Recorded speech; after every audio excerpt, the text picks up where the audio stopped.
kena bisa ular. Kok bisa? 6 hari survival di hutan, tidur di bivak alam, makan hewan dan tumbuhan dari hutan, bikin jebakan sampai mancing ikan di pelatihan Women Jungle Survival Course. Gimana keseruannya? Tonton sampai habis lanjutan cerita WJSC part 3.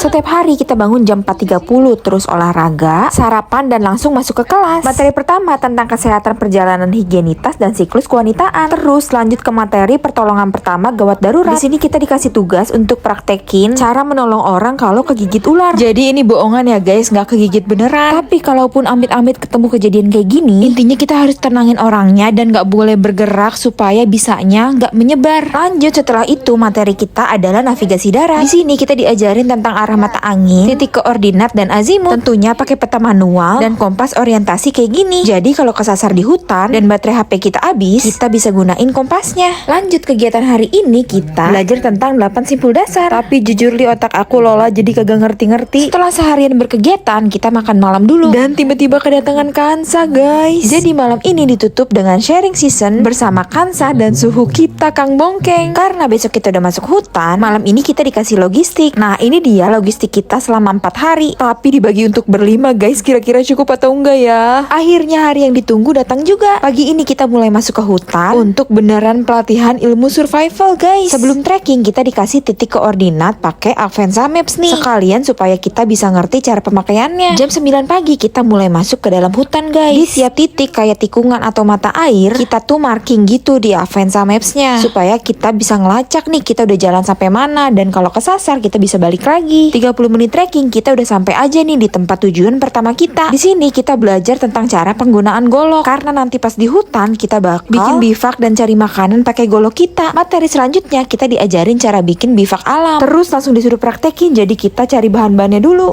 Kita lagi masuk hutan untuk mencari bahan baku untuk membuat bivak.